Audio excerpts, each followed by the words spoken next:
Welcome to All Business, No Boundaries, a collection of supply chain stories by DHL Supply Chain, the North American leader in contract logistics. I'm your host, Will Hayward. This is a place for in-depth discussions on the supply chain challenges keeping you up at night. We're breaking beyond the boundaries that are limiting your supply chain. Today's episode is Full Speed Ahead, Breaking Barriers to Autonomous Trucking with Volvo. Our guests are Sasko Cuklev, Head of On-Road Solutions at Volvo Autonomous Solutions, and Jim Monkmeyer, President of Transportation at DHL Supply Chain. Let's dive in. Okay, gentlemen, we're in our headquarter building in Westerville, Ohio. I think this is the first episode we've done here, and so it's nice to be face-to-face, and it's nice, Sasko, that you flew all the way from Gothenburg to join us. That's also a first for the podcast. So to start, what I'd like to do is just give you an opportunity to introduce yourself and your company and your role there, and a little bit of your background. So we'll start with you, Sasko, and then on to you, Jim.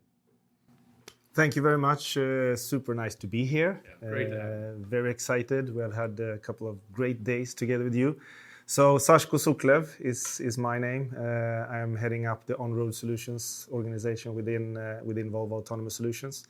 And it is simplified the trucking part of Volvo Autonomous Solutions. So we can say that we have three main functions within Volvo Autonomous Solutions. So it is a technology development organization that is responsible for the development of the virtual driver, you can say.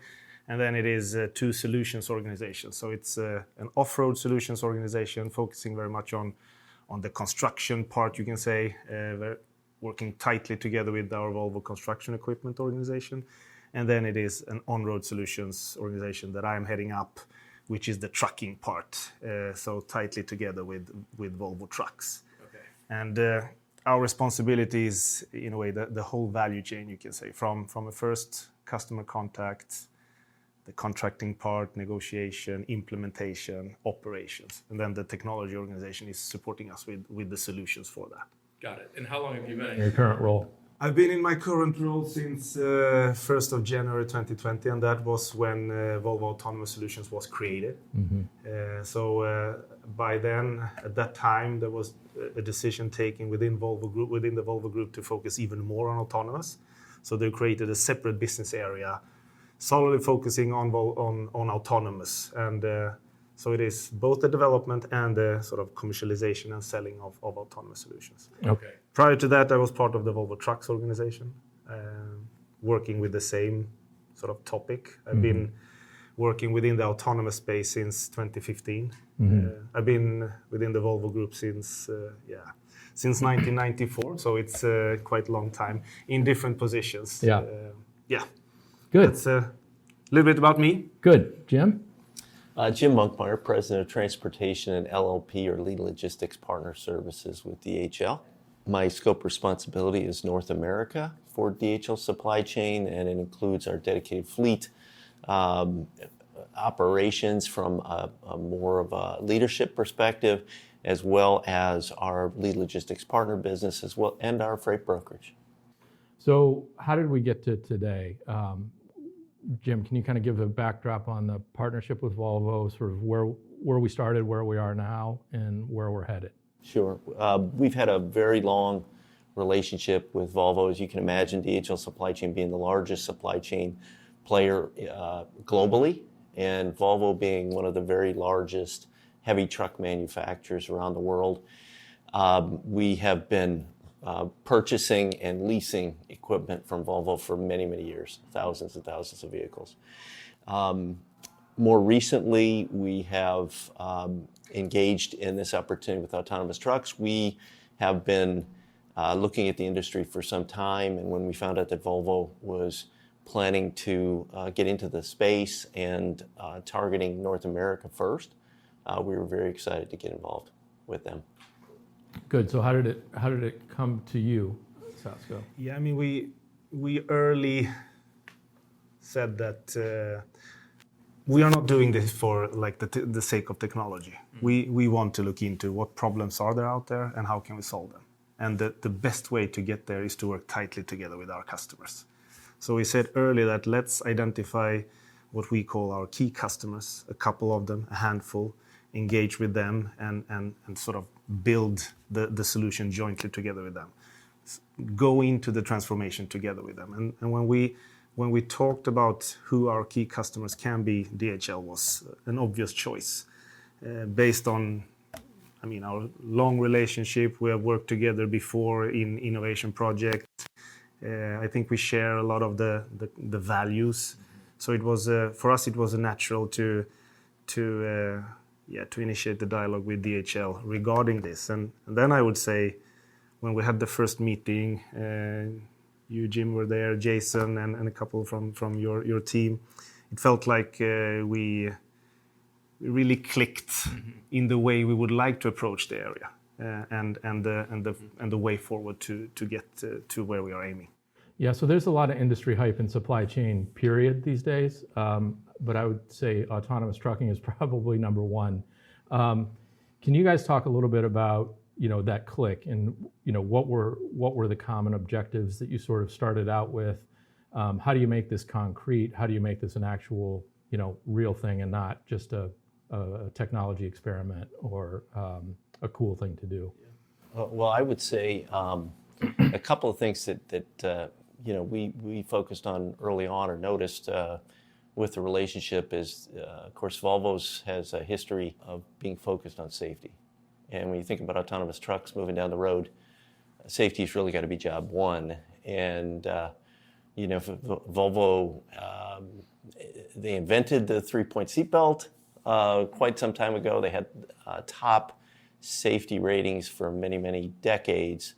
And I think, the safety is obviously extremely important to us as well at DHL with the trucks that we do run on the roads today. It's a huge focus, and I think that it's a differentiator for Volvo, and that was very important to us. Second thing, you mentioned it, Sasko, briefly, but innovation.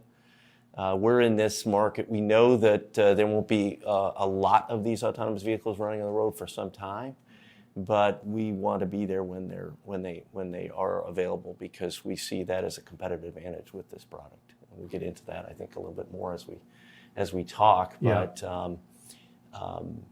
both Volvo and DHL want to be the innovation leaders, I think, in the space. So Sasko, from Volvo's perspective, where are we on the sort of timeline here? Are we 10 years out from seeing some of these solutions actually live in kind of a production environment? Are we 5 years or 20 years? That's the timing. The timing question is the $1 million question. Yeah. So, and I will not go in and say that it will be at that date. We have an ambition to be among the first out. Mm-hmm. We believe that we will get there by partnering up with industry leaders like DHL, and that's why we have done that. And we are also working with partners on the technology side. And in this case, for what we are aiming in here and talking about here, which is the hub-to-hub highway segment in US, we have partnered up with one of the tech suppliers autonomous driving tech suppliers that we believe are leading, which is Aurora. And I think in sort of creating those partnerships of industry leading players, that is the way we will come to sort of being among the first out. Then exactly when that will happen, we have a plan with a phased approach where we will start with operating on specific lanes, first with the safety driver, then when we feel ready, we will remove the safety driver. Exactly when that will happen, let's see, but we have an ambition to be among the first, and we definitely feel that we are on the right track to be that. Good. So to take that a little further, so when we talked earlier, you mentioned that there are different applications for the trucks, right? And you just mentioned, certain lanes is sort of a first step, but what does that evolution look like? Yeah, we have talked about, first of all, we see autonomous as, we say that we see it as a complement to the transport system we have today. So it's not like from a specific point in time we will not see a manually driven truck on our roads. They will still be there. All the trends are showing that the transport need will increase. And that's why we need to come up with new solutions to cope with that. And here I think autonomous solutions will be one of those solutions. So it will be a complement. We believe it will start on specific applications, specific routes. So it's not like anywhere, anytime, everywhere. And we are talking right now about specific lanes where we are implementing transfer hubs close to the distribution centers, so that we will have autonomous solutions between those hubs as a first step. Then, of course, in a longer perspective, you can. But let's see how that will evolve. You can think of that we can increase the complexity and be able to go from the distribution center to distribution center and so on and so on. But let's not in the same time look too far ahead. Let's solve this problem. When we have done that, and we'll see how the technology will mature and evolve, then we can take on next step. That is where we are right now. Of course, we have a driver shortage here. We had it before COVID. I know there's still a few naysayers out there, but I think the discussions are more about how severe the driver shortage is. And so you see different numbers published, but the fact that we have turnover of nearly 100% with our trucking operations in this country tells you that people are able to jump from job to job, take the next sign-on because there just aren't enough drivers to go around. The average age of the drivers is right around 50, and a lot of those drivers are going to continue to retire, and we're going to have more needs for freight movement. And so if the autonomous piece can help with some of the long-haul freight movements, which tend to be the least desirable for the drivers, that will at least help us stem off the growing concern of driver shortage. Fully agree.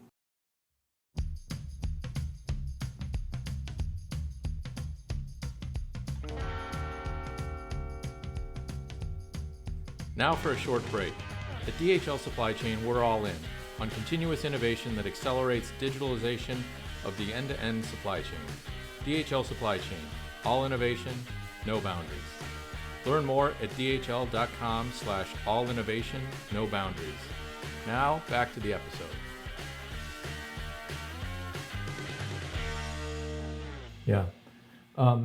Jim, you've been in one of these units, haven't you? Or a test one? Yeah. Can you describe what that's like? Yeah. I was quite surprised at how, safe I felt.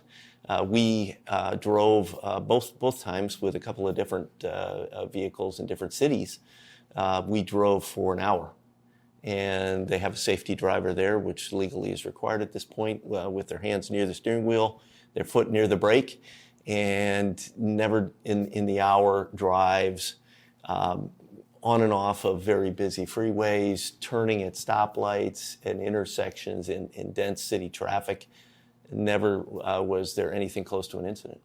And so, my sense is the technology is almost there. I know we need to go through more testing and put some more millions of miles of safe driving behind us. But, some of the bigger challenges, I think, are going to be things like just the acceptance of other drivers on the road, the legislation to ensure that we don't have every state having their own set of rules, which makes it very difficult for the autonomous companies to start to build a network. So what was your top speed when you were in there? We were probably doing 60. They tend to, it feels like you're kind of in this gentle giant vehicle because everything almost feels a little bit like slow motion.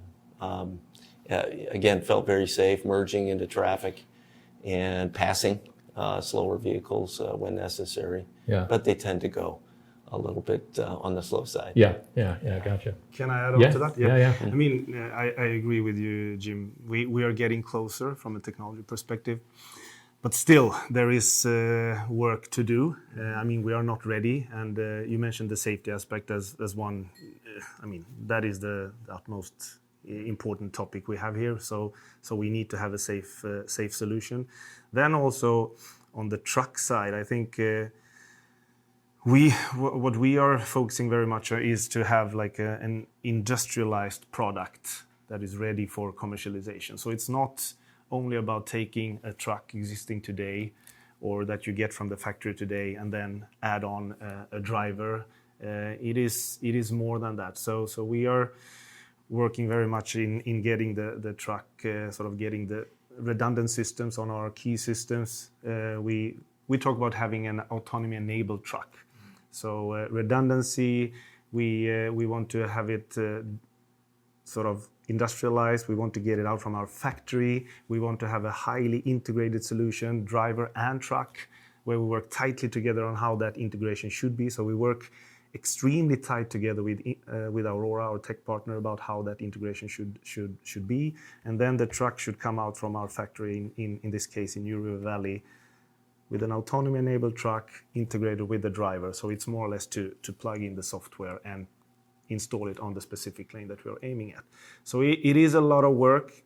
It is not that simple as we hear from sometimes, like just give us a truck and then we will do the rest. We will mount the sensors and develop the software. I think you have to integrate them and make sure that the integration is safe. And there we have some more work to do. Yeah. When I was over in Sweden, had the opportunity to tour the facility where they're making these vehicles. That's where it finally dawned on me the difference. You see the tech companies, and we're working with them as well, but the tech companies are taking a finished vehicle and then trying to add the technology, whereas Volvo, you could see in the operation that they're building this, all the different elements that are required, building essentially a holistic tractor that's focused on autonomy. And in addition to that, I would say that we had one of these companies that we were working with very closely, a tech company, and suddenly they got out of the business. They were acquired by another company that wanted to focus on autonomous cars. And so we were kind of starting over from square one, and that's why we're working with multiple partners. But we also know that Volvo's going to be there at the end. They're staying in the truck business. They're going to stay in the truck business, yes. And everything we're talking about here is diesel powered, right? We are starting with that, yes. Yeah. So how does Volvo think about, because electrification is another big trend on the horizon. How does electrification play in this? Does it at all? Is that a kind of separate initiative within the company? I would say like this. First of all, the electromobility and sustainability journey is top prioritized within the Volvo Group. I believe that we are one of the leading ones when it comes to having electrical trucks and our offering when it comes to electrical trucks. So there we have very ambitious targets, very ambitious plans, and I think we are, if not leading, one of the leading when it comes to that. How we connect that to autonomous, we have said that we will of course look into what plans we have from our truck sort of point of view and try to mirror that into what we are doing in autonomous. So we definitely foresee that going forward that we should integrate that. But on the other hand, we have said let's start with what we have today. Make sure to integrate the Aurora driver in this case with the trucks we have today. We work on the autonomy-enabled truck, which is a diesel truck today. But then going forward, of course, we'll look into more sustainable solutions to make them autonomous as well. Yeah. Well, don't get me wrong. I mean, the autonomous piece is a pretty big stretch in and of itself. Yeah. And we're working with Volvo on electric vehicles as well, kind of on an independent path, but we've ordered 10 semis, Class 8 heavy trucks from Volvo this year, and we plan to order another 40 next year. Mm-hmm. And to your point, Sasko, you've been the only ones that have been able to, work with the timeline that we're on to obtain those vehicles and have enough range, 250 miles plus of range to be able to run the routes that we need to run in the U.S., which of course is a big country. Yeah, and I can just. Hub to Hub is one of the segments we're working on. We're focusing on two others, so it's mining and ports and logistics centers. Uh-huh. So we are right now in an implementation in the port of Gothenburg. That solution is with an electrical truck. Okay. And that is, we have electrical solutions, sort of an offer today for that sort of application. Right. We are also having a hauler, a mini hauler called the Tara solution, which is fully autonomous, fully electrical, that we are implementing today. So we are already today working on autonomous and electromobility jointly. Then when we will have an offering for the hub-to-hub more long hauling, of course, we'll try to incorporate that into the autonomous part as well. Right, right. And Jim, the trucks we're ordering, when do you expect to see those on the road? We'll get the first set in the first quarter next year. Okay, so soon. Good. So I'd like both of your perspectives on, how these partnerships work. So obviously, there's a commercial relationship here, but as you work with DHL, Sasko, and Jim, you with Volvo, sort of what's the give and take? What are your goals working with DHL, and what are your goals working with Volvo? First of all, I think we talk about a partner. So it is not a customer in that sense. Of course, in the end, we will come to some kind of agreement that we should do this and we will have to negotiate price and so on. But it is a partnership. So that is the first thing. We were aiming for having a partnership and not this customer-supplier relationship, which I don't believe in at this stage where we are in right now. And here I definitely think that we have that, where it is very open, we share, we in a way build a solution together. So with your expertise you have, with our expertise that we have, and if we then combine as well the different tech partners we are working with their expertise, I think we have all the ingredients to create the solution. So I see it very much as creating new ecosystems or sort of partnerships to figure out how the future transport system will look like.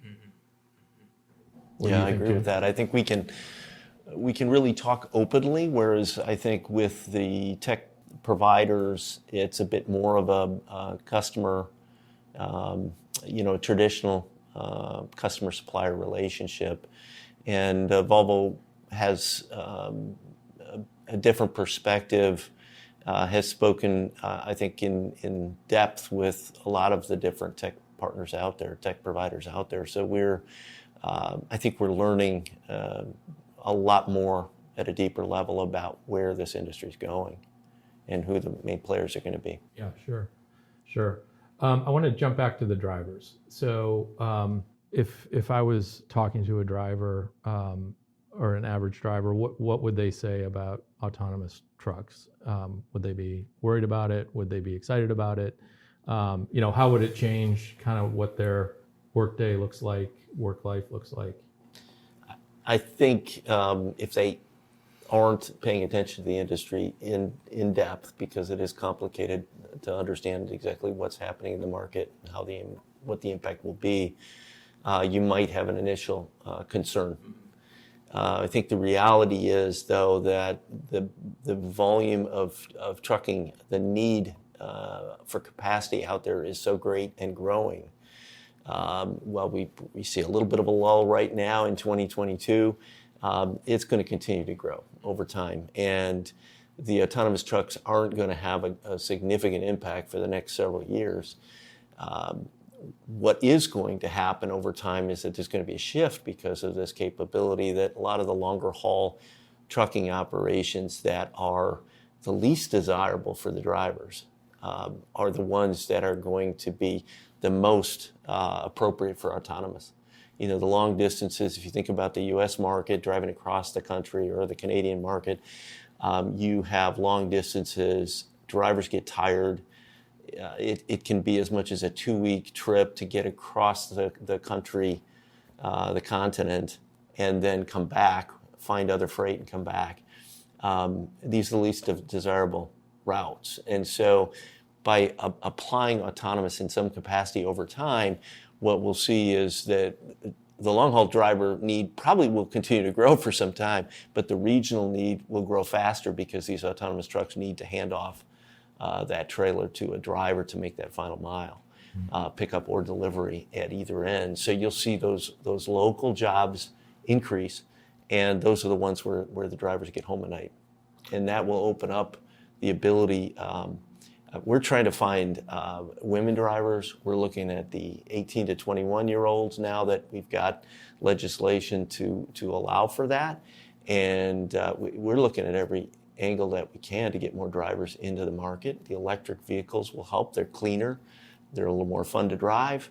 And if autonomy means that there'll be more regional jobs. I think that's a good thing. No, I agree.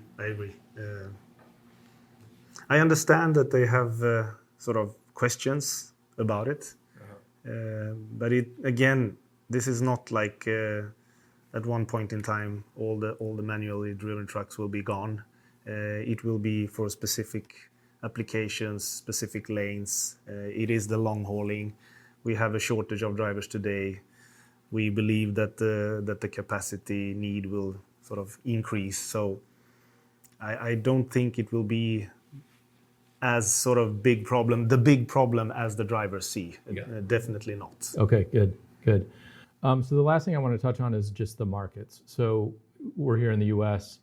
You guys are a global company, so are we. How do you see? Are certain markets going to be ahead of others, or is this going to sort of roll out uniformly across the globe? As I said, we are focusing on a couple of segments, and for those segments, we have said that we will start in different markets. So when it comes to hub, the highway segment, we believe that will kick off first in US. It's a huge sort of opportunity for that segment here in US, and that's why we start here. Then we have already today, for our trucking business, US is a big, huge, important market. We have a presence here with our sort of head office in Greensboro, North Carolina. So for us, it's a natural step to go for US for the hub-to-hub highway segment. Yeah. And then Jim, with your counterparts in other parts of DHL, are you working this same Volvo partnership with them as well? Yeah, we're ready to go. As soon as it's going to depend on the market, but I think Europe and the UK are good opportunities that we see from DHL's perspective. And I do sit on the global board for transport, and there's a lot of people watching. Yeah. The example here in the U.S. Yeah, good. Well, that's exciting times. Appreciate you both being here, particularly you for making the long journey. Thank you for having me. And we'll look to check back in with you. You didn't make a firm prediction, but maybe next time. Next time we can pin you down on that. If you enjoyed the conversation today, please share it with a friend and rate us on Apple Podcasts and Spotify. Learn more about how we're leading the way in innovation for our customers at dhl.com/all-in, and follow us on LinkedIn to get the latest supply chain updates. We'll see you next time.